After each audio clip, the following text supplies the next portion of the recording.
우리의 성총회를 이어가기 전에 이 아침도 첫 시간을 하나님을 향하여 예배하며 말씀 듣기를 원합니다. 미천한 종에게 맡기지 마시옵소서. 성령님이 친히 이 자리에 오시사 이 종 도구로 삼으시고 원하시는 말씀을 심령마다 직접 들려주시옵소서. 예수님 이름으로 기도하옵나이다. 아멘. 1801년 300여 명의 순교자를 냈던 신유 박해가 있었습니다. 우리나라에 입국한 최초의 캐톨릭 신부 주문모 신부의 모든 경비를, 초빙 경비를 전담했던 전주의 유황겸 그 가정에, 곧 순교당했던 그 유황겸 가정에 유종철과 이순희 젊은 두 부부에 대한 이야기입니다. 14살의 이순희라는 소녀가 성찬 성례전을 참여하게 됩니다. 주문모로부터 이제 세례를 받고요. 주님께서 자신을 위하여 십자가에 못 박혀 그렇게 희생했다는 이야기, 자기를 구원시켰다는 이야기를 듣고 자기는 평생 동안 동정녀로 살기로, 주님만을 사랑하기로 결심을 했습니다. 주문모 신부가 그걸 알고 무척 고민을 합니다.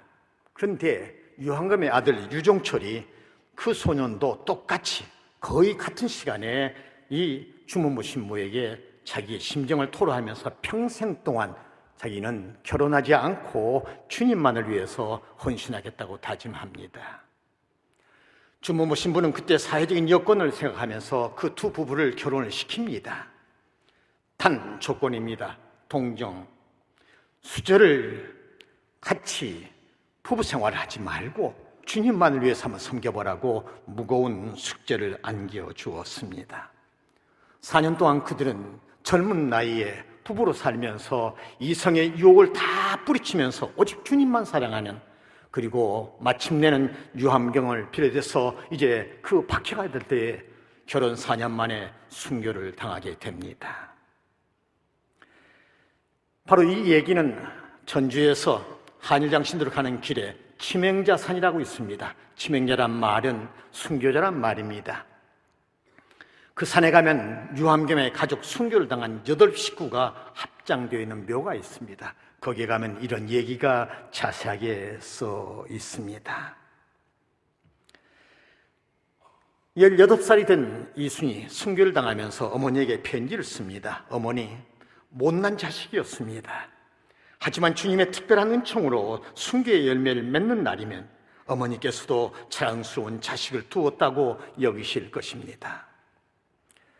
우리말 성경이나 우리말 찬송이 없던 때입니다. 오직 성찬 성례전 그리고 기도 외에는 아무것도 없었습니다. 그런데 어떻게 그렇게 돈독한 신앙을 가지고 목숨을 주님을 위해서 내놓을 만한 그 뜨거운 사랑을 가졌는지 좀처럼 이해하기 어려운 일입니다. 그들의 무덤을 보고 그리고 그들의 사연을 다 읽은 다음에 우리 일행은 내려오면서 한번 찬송을 불렀습니다.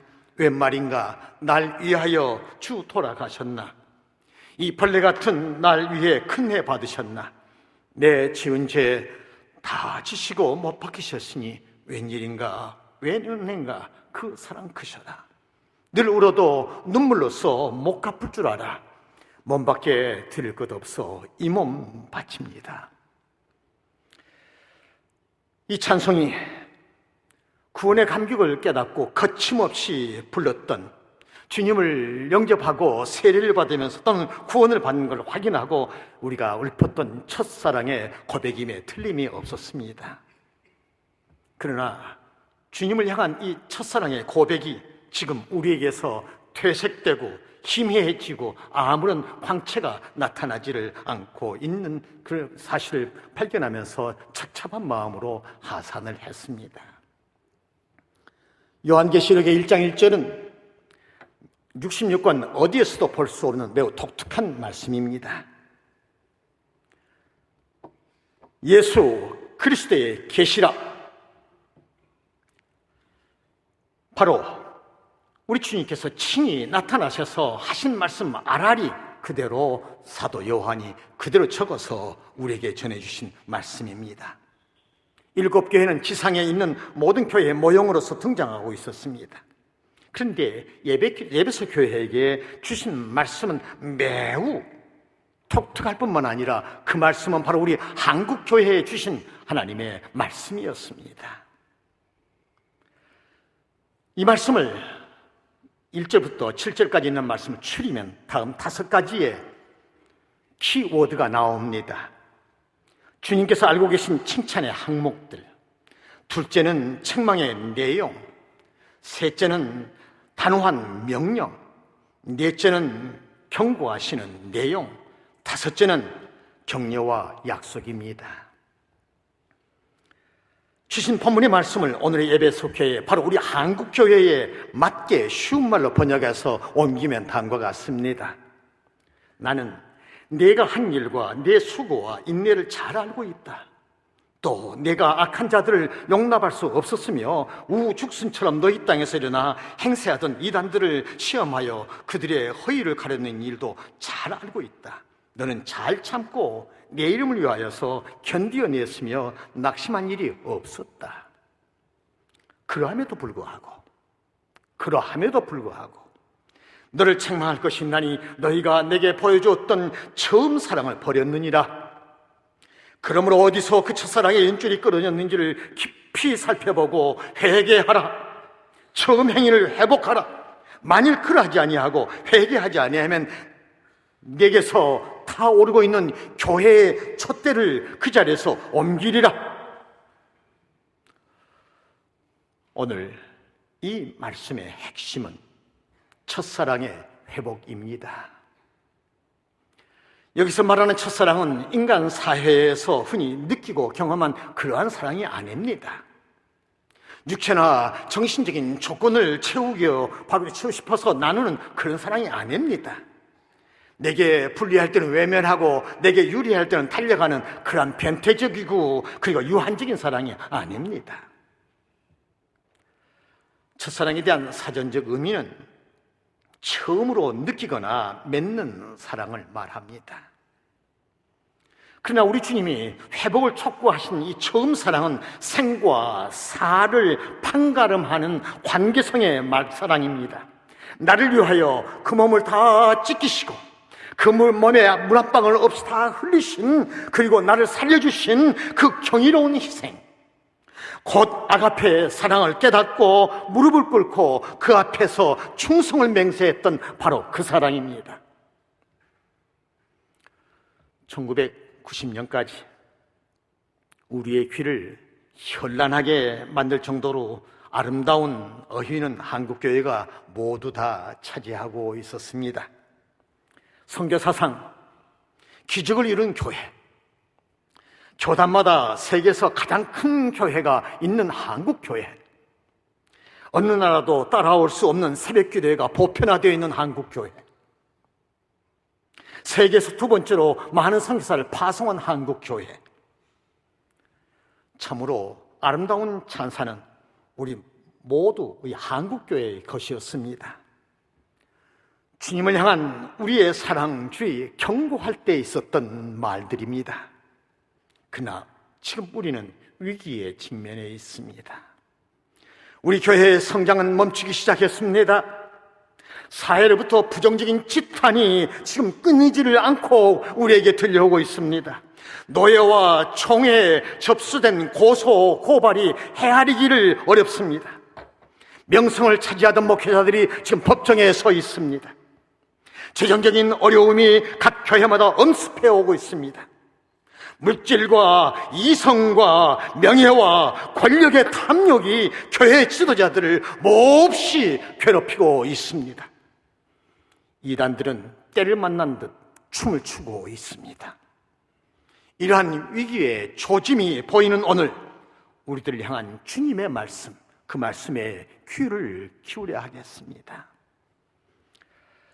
오늘의 에베소 교회인 한국교회에 주님께 주신 말씀이 무슨 말씀입니까? 먼저 우리 주님은 우리의 어제와 오늘을 잘 아신다고 칭찬의 말씀을 주십니다. 2절과 3절의 말씀입니다. 내가 내 행위와 수고와 내 인내를 알고 또 악한 자들을 용납하지 아니한 것과 자칭 사도라 하되 아닌 자들을 시험하여 그의 거짓된 것을 내가 드러낸 것과 또 내가 참고 내 이름을 위하여 견디고 게으르지 아니한 것을 아노라. 이 말씀 가운데 핵심 단어는 수고, 인내, 이단들을 분별하는 일, 그리고 주님의 이름 위해서 견디고 게으르지 아니한 이런 단어입니다. 다시 말하면 내가 너희의 실천적인 믿음과 고통과 변치 않은 자세와 사이비 이단을 분별하는 총명과 내 이름을 위하여 숱한 역경 가운데서도 확고한 자세로 지쳐 쓰러지지 않고 너희가 살아온 것을 내가 아노라. 실로 듣기 어려운 칭찬입니다. 예배소 교회는 많은 일을 했던 교회입니다. 예배소 교회는 계속 수고했고 꾸준히 인내하였으며 또 거룩한 사명에 충성을 다해서 칭찬을 받았습니다. 예배소 교회는 진리를 사모함에 있어서 견고한 믿음의 소유에 있어서 이단들에 있어서 정죄를 지킴에 있어서 어느 교회보다 모범이었습니다. 우리의 한국 교회도 주님 주신 칭찬의 말씀을 받기에 적합한 과거를 가지고 있습니다. 130년의 짧은 세월이지만 우리 한국교회는 가진 환난과 핍박의 관문을 통과한 교회입니다. 우리의 주님 예수 그리스도 그 이름 하나 붙들고 순교의 피를 어느 나라도 보다도 많이 흘렸던 우리 교회입니다. 나라 일은 슬픔의 눈물도 제대로 흐를 길 없이 엄습해왔던 일제의 음험하고 흉악한 손길에 우리의 교회는 가진 농락을 다 당했습니다.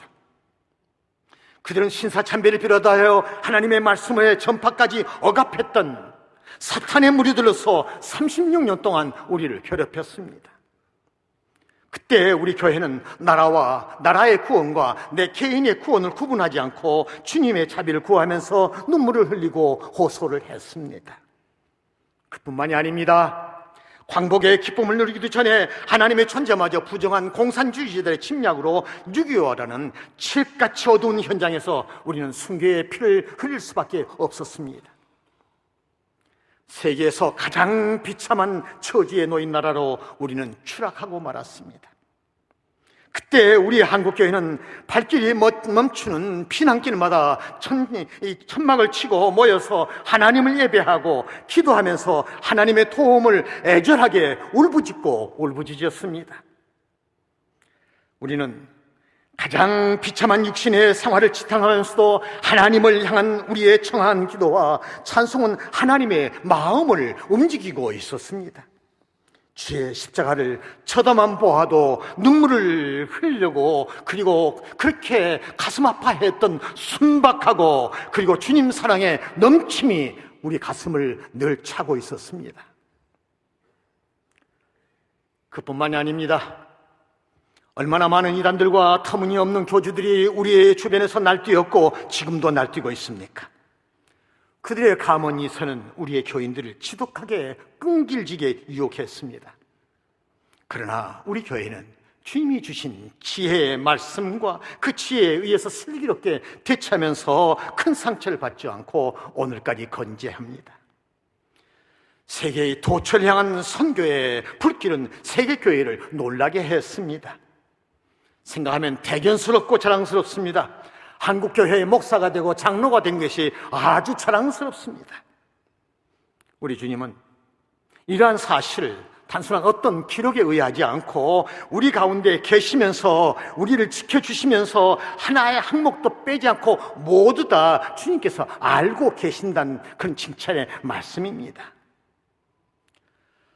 그러한 주님께서 우리를 알아주신다는 그 말씀은 우리의 가슴을 뿌듯하게 합니다. 기쁨을 간직하게 합니다. 주님의 말씀을 다시 한번 경청해 보시죠. 나는 너희가 겪은 놀라운 일과 거기에 따른 데의 고통을 그리고 그 철저한 인내를 잘 알고 있노라. 또 내가 악한 자들을 용납할 수 없었으며 우죽순처럼 너희 땅에서 일어나 행세하던 이단들을 시험하여 그들의 허위를 가려내는 일도 잘 알고 있노라. 너는 잘 참고 내 이름을 위하여서 견뎌냈으며 낙심한 일이 없었노라.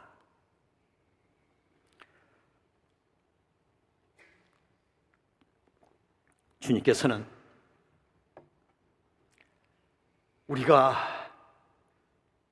우리가 자랑스러운 기록을 가지고 있다고 고개를 쳐들 때 하시는 말씀, 그러함에도 불구하고 너에게 책망할 것이다. 생각해보라, 살펴보아라, 회개하라, 회복하라. 준엄한 명령을 주고 계십니다. 4절 5절의 말씀입니다. 그러함에도 불구하고 너를 책망할 것이 있나니 내게 보여주었던 처음 사랑을 버렸느니라. 그러므로 어디서 그 첫사랑의 연줄이 끊어졌는지를 깊이 생각해보고 회개하여 처음 행위를 회복하라. 주님의 말씀입니다. 에베소 교회는 사도 바울이 2년 동안 그곳에 머물면서 때로는 박해를 받아가면서 심혈을 기울여서 세운 교회입니다. 사도 바울이 에베소를 떠날 때는 디모데를 그곳에 머물게 하면서 열심히 가르치게 했습니다. 교육시켰습니다. 그 결과 오네시보로와 같은 충성된 일꾼들이 많이 배출된 교회였습니다. 그래서 그들이 보여주었던 처음의 사랑은 7교회 가운데 가장 우수한 열정적이었습니다. 어디에도 에베소 교회가 타락한 기록이 없습니다. 거짓 교리를 따른 적도 없었습니다. 태만하고 방종의 길을 걷지도 않았습니다. 핍박을 받을 때 주님을 배반한 적이 없습니다. 그러함에도 불구하고 주님 보시기에 에베소 교회가 처음에 보여주었던 그 아름다운 사랑의 행위가 사라지기 시작하였습니다. 그래서 주님은 가슴 아파하시면서 이 어디에 그 원인이 있는지를 살펴보고 철저하게 뉘우치고 회복하여서 새롭게 일어설 것을 부탁하고 계십니다. 바로 이 책망과 명령은 오늘의 한국교회를 향한 주님의 말씀으로 우리 앞에 놓여 있습니다. 우리의 한국교회가 환난과 핍박, 가난과 질병, 전쟁과 죽음의 공포 속에 있을 때 우리는 참으로 철저하게 주님을 의지하고 사랑하고 섬겼습니다. 주님은 우리의 생명이셨습니다. 우리의 최대 사랑이요 기쁨이었습니다. 우리는 하나님을 예배하는데 지루하거나 지쳐본 적이 없습니다. 가가호호를 방문하면서 전도를 해도 우리는 기쁨에 가득했습니다. 하나님을 예배하는 주일은 우리 그리스도인들의 큰 자칫날이었습니다. 성경을 배우는 모임마다 앞다투어 달려가서 그 말씀 한 그릇 더 배우고 더 외워보려고 애를 썼습니다. 새벽 기도회는 그날의 출발을 든든하게 하는 초석이었습니다. 그런데 지금 우리는 어떤 지경에 놓여 있습니까? 많이 변했습니다. 우선 하나님의 말씀을 읽고 먹으면서 내 영혼을 건강하게 만들려는 노력이 사라졌습니다. 주님을 사랑하는 것보다 우리 앞에 놓여있는 물질의 풍요로움을 더 우선적으로 하는 위험한 길을 달리고 있습니다.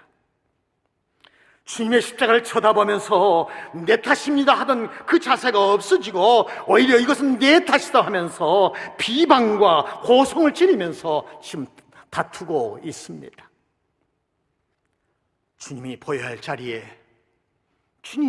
할 자리에 돈과 명예와 권력만 보이고 있습니다. 하나님을 향하여 예배하는 이 예배의 본질은 사라지고 우리 장로교가 장로교의 냄새는 풍기지 않고 인간의 심성에 만족하게 만드는 데 초점을 두고 있습니다. 하나님의 말씀을 전하는 설교에서는 순수한 하나님의 말씀의 주인보다는 설교자만 보입니다. 설교자의 지식과 판단과 예화와 경험만 나열되는 그러한 설교로 지금 도배가 되고 있습니다. 그 결과 말씀해 주신 성삼위 하나님은 보이지 않고 설교자만 보입니다. 어찌하여 우리는 이 모양이 되었습니까? 하나님의 영광, 오직 주님, 성령님의 역사와 인도하심 부리시던 우리 입이 어찌 이렇게 조용합니까? 우리가 살아도 주를 위하여 살고 죽어도 주를 위하여 죽나니 그러므로 사나 죽으나 우리는 다 주의 것이로다 하는 함성이 이렇게도 들리지를 않습니까? 주님 말씀하십니다. 한국교회요, 너희가 진정 처음 사랑을 버렸노라. 어디서 무엇에 의하여 나와의 첫사랑의 줄이 끊어졌는지 반성하고 살펴보라. 그리고 회개하라. 어서 처음 행위를 회복하라. 지금 독촉하고 계십니다. 그렇습니다. 주님과의 뜨거운 사랑의 관계를 가로막고 있는 것들을 모두 청산하고 방향의 전환을 가져와야 하겠습니다. 우리 주님은 한국교회가 가졌던 그 아름다운 밀월 관계를 계속하기를 원하고 계십니다. 그 사랑의 연주를 회복할 것을 급하게 지금 우리에게 재촉하고 있습니다. 어느 때까지 머뭇하다가 파멸의 늪에 빠지시겠습니까? 회개하라, 이 말씀은 주님이 우리를 아직도 사랑하고 계시기에 하신 말씀입니다. 우리를 버리시지 않고 그 품에 안아주시기 위하여서 부탁한 애절한 표현입니다. 사랑의 표현입니다. 우리와 아름다운 미래를 늘 이어가길 원하신 주님의 깊은 정이 담겨진 단어입니다. 이 시간 거듭 성령께서 우리의 심령에 다가와 명령하십니다. 주님과의 그 아름다웠던 처음 사랑의 연줄이 어디서 어떤 이유로 끊어졌는지를 깊이 생각하라. 그리고 회개하라. 어서 처음 사랑의 행위를 회복하라. 셋째로 우리 주님은 주님의 명령을 따르지 아니하면 교회의 촛대를 옮기시겠다고 말씀하십니다. 계시록에서 계속 언급하신 7 촛대는 지상의 여러 교회의 형태를 말하고 있습니다. 우리 주님은 스무나 교회와 필라델피아 교회는 칭찬만, 예베소 교회와 버가모 교회와 두아디라 교회는 칭망과 칭찬, 책망과 칭찬, 그리고 사대 교회와 라오디게 교회는 책망만 하셨습니다. 그런데 그들에게 주는 보험 가운데 예베소 교회만이 명령대로 따르지 아니하면 교회의 촛대를 옮기겠다는 매우 특별한 말씀을 하십니다. 기독교의 역사는 늘 움직이는 역사입니다. 예루살렘에 세워졌던 교회의 촛대와 그 불길은 그들이 구실을 다 하지 못할 때 안디옥에서 유럽으로, 유럽에서 안디옥에서 로마로, 로마에서 유럽으로, 그리고 미주 곧 미국 땅, 북미의 땅으로 이렇게 옮겨갔습니다. 그런데 20세기 중반부터는 북미에서 그 교회의 촛대가 시들기 시작했습니다. 그래서 많은 신학자들은 미국 땅에서 타오르는 이 교회의 촛대가 어디로 옮겨갈 것인지 주목하고 있었습니다. 그것이 브라질일 것인가, 아니면 중국일 것인가, 아니면 한국일 것인가. 그러나 하나님은 세계교회의 촛대를 아시아의 한반도에 자리 잡고 있는 우리 한국교회에 타오르게 했습니다. 그래서 모두가 다 놀랐습니다. 우리의 교회의 성장과 선교의 열정은 어느 나라도 따라올 수 없을 정도로 지난 20년간 그 열기가 뜨거웠습니다. 기독교의 성장학을 비롯한 많은 신학자들이 한국교회를 분주히 드나들면서 선교의 기적이라는 말을 남겼습니다. 우리는 그 불길이 멈추지 않고 활활 이 땅에서 타오르라 믿고 기뻐하며 감사했습니다. 지금도 그렇게 믿고 있는 분들이 많이 있습니다. 그러나 이상한 징조들이 보이기 시작합니다. 먼저 외적으로 우리의 환경이 매우 불리하게 조성되고 있습니다. 저출산과 고령화 사회의 급속한 진입, 경제 성장의 저하, 물질 만능의 풍조에 밀린 인간성의 상실, 이와 같은 환경 변화는 우리 교회를 괴롭히고 있습니다. 거기에 더하여 한국교회의 내적인 문제는 더욱 심각한 지경에 이르고 있습니다. 그렇게 북적된 주일학교가 문을 닫기 시작한 지 오래입니다.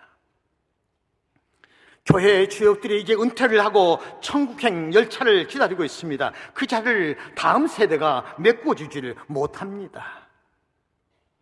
목사들이 선지동산에서 선지 생도들이 있을 때에 종기 영광 모든 권세 주님 홀로 받으소서, 멸시천대 십자가는 제가 지고 가오리다, 이름 없이 빚도 없이 감사하며 섬기리다, 종의 몸에 지닌 것도 아낌없이 드리리다, 이 찬송을 그렇게도 열심히 불렀지만 교회가 성장하게 되면 많이 그 목사와 그 교회의 충치역을 담당하고 있는 장로들이 많이 초심을 잃고 이 찬송의 정반대의 길로 걷습니다. 목회자와 장로의 이 당회원내 분위기는 살얼음판을 걷고 있다는 얘기가 많습니다. 끝내는 비방과 분쟁과 고발과 고소로 이어지어 이렇게 부끄러운 추태를 남발하고 있습니다. 기초교회와 소형교회는 축소 현상이 뚜렷해지고 문을 닫기 시작했습니다. 반면에 대형교회만이 비대해지고 있습니다. 해외에 파송한 선교사의 생활이 되지 못하는 교회가 막 나타나고 있습니다.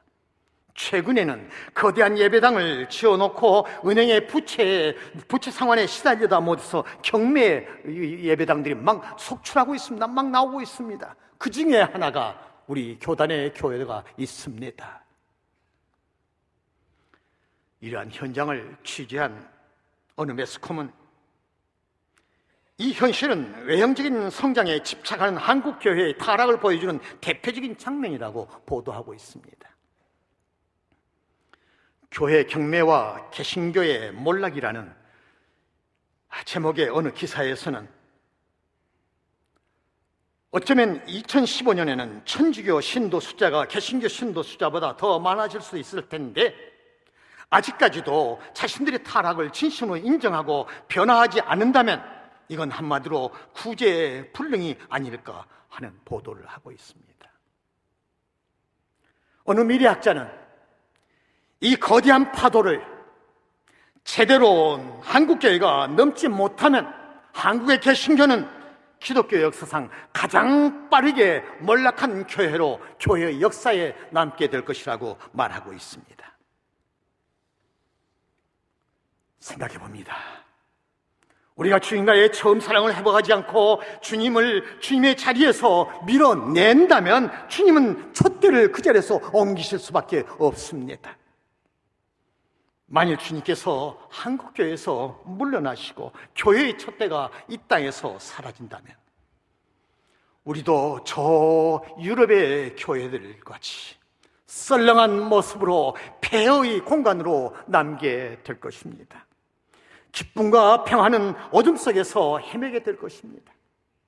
우리의 이 화려한 예배당들은 이제 다세대 주택으로 변할 것이고, 그리고 유소시대로 변할 것이고, 그리고 술집의 바로 변하게 될 것입니다.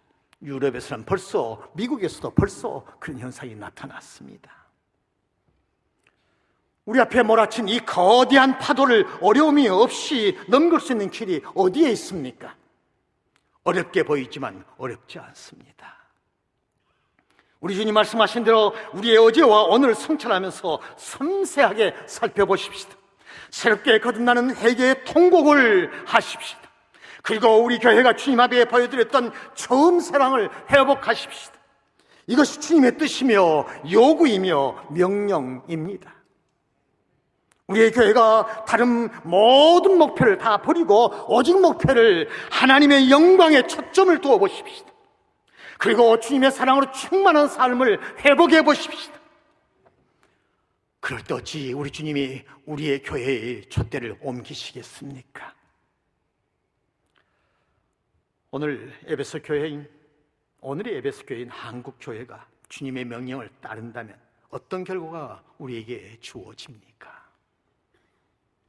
우리가 주님과의 처음 사랑의 회복을 위하여 노력할 때마다 사탄의 무리들이 발광하면서 방해를 놓고 있습니다.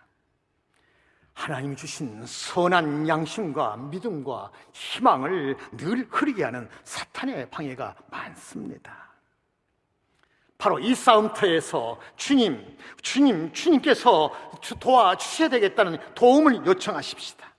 그럴 때 주님께서 말씀하십니다. 그 현장에서 말씀하십니다. 이겨라! 승리하라! 내가 승리할 때 내가 하나님의 낙원에 있는 생명나무의 그 열매를 내가 따서 내 입에 직접 넣어주겠다. 실로 놀라운 은혜의 약속입니다. 에덴 동산에서 이브가 선악과를, 이 금단의 선악과를 따서 아담에게 주었을 때 그들은 먹고 타락하였습니다.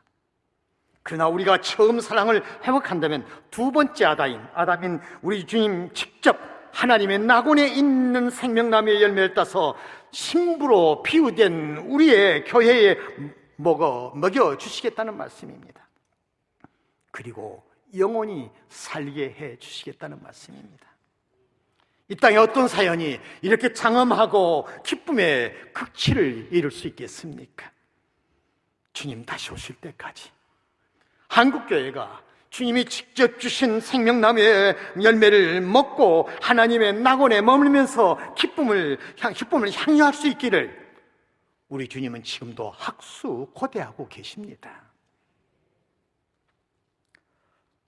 어느 외국의 저명한 신학자가 1970년 초반에 한국교회에 대한 책을 썼습니다. 그 원명은 Struggle for Christ, 그리스도를 위한 몸부림이란 책입니다.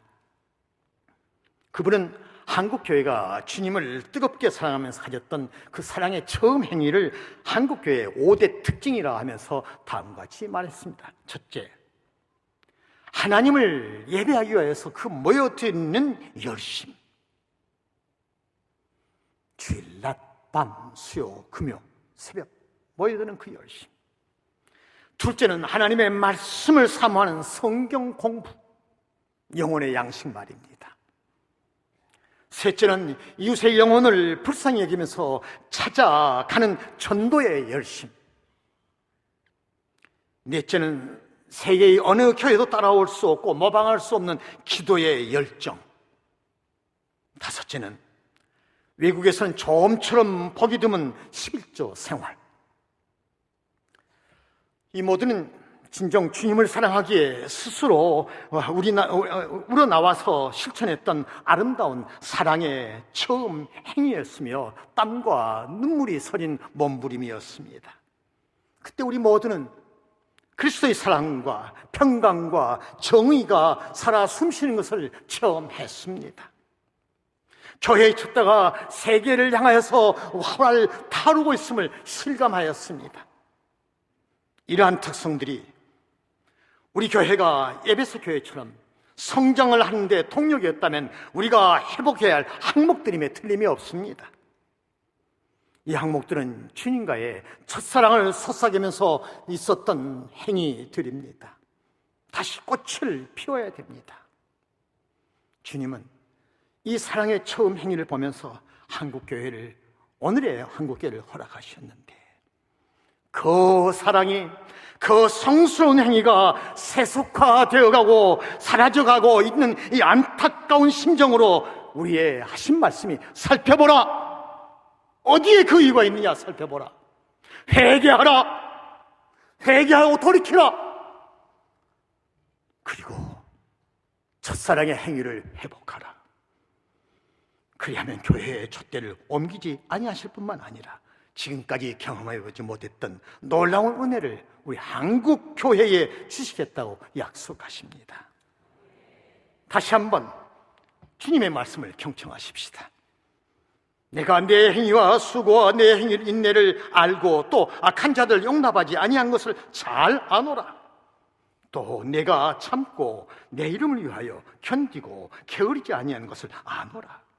그러나 너를 책망할 것이 있나니 너의 처음 사랑을 버렸노라.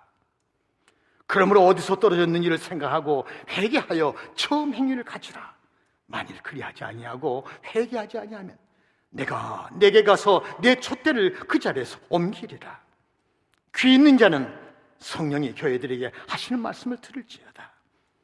이기는 그에게는 내가 하나님의 낙원에 있는 생명나무의 열매를 주어 먹게 하리라. 주님의 말씀입니다. 기도하십시다.